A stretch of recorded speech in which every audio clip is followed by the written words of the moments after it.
I've got to say, Colin Kaepernick really blew it. I mean, it was a huge media story when the NFL agreed to give him sort of a tryout 3 years after essentially he's been blacklisted from the league because of the controversy surrounding his anthem protests and the whole disruptive role that he has played. And a lot of people thought that that was proper, and a lot of people thought he's been unfairly denied a chance to practice his craft. So there's this big build-up, and he's going to have this throwing session, and 25 teams were going to check him out, whether they could bring him on as a quarterback or a backup quarterback. And at the last minute, he moves the thing to another facility 40 minutes away because he says the media wouldn't have been allowed into the one chosen by the league. So a lot of the teams then don't get to see him. He turns it into a big media spectacle. Maybe that's what he wanted all along. But if the idea was to actually get a job playing professional football, why pull this stunt at the last minute? Unless he never really intended it, unless this really was about publicity. It's really hard to understand why he would in effect throw an interception when the league agreed, probably under some pressure, to give him a chance, to give him a shot.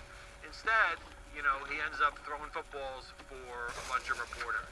Meanwhile, the unbelievable thuggery that was on display in that Cleveland Browns game, with Myles Garrett now getting indefinitely suspended for grabbing the helmet of the Pittsburgh Steelers quarterback Mason Rudolph and then hitting him over the head with it. You've probably seen the video again and again. I mean, it's almost unbelievable. I understand the brawl had broken out, and you have brawls and fighting in every sport. You've seen it with baseball. You've certainly seen it with basketball, hockey. The fights are legendary. But to hit the guy over the head with a helmet in the era when the NFL has already got a black eye over injuries and concussions is just simply unbelievable. It's really hard to fathom. And I don't know, is being suspended for the last 6 games of the year enough? Should he ever play professional football again? I'm not so sure about that. Now, he issued this heartfelt apology. Myles Garrett saying, I made a terrible mistake. I lost my cool. What I did was selfish and unacceptable. We're responsible for our actions. I want to apologize to everybody, my teammates, Mason Rudolph.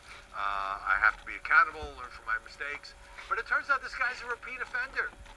He's been fined several times this season for illegal hits, including one that sort of ended the season of the New York Jets quarterback with an ankle injury. So he's allowed to play football again and again after these illegal hits, and then look what he does. You know, the grabbing the helmet. I mean, it's lucky that the Steelers quarterback wasn't more seriously injured.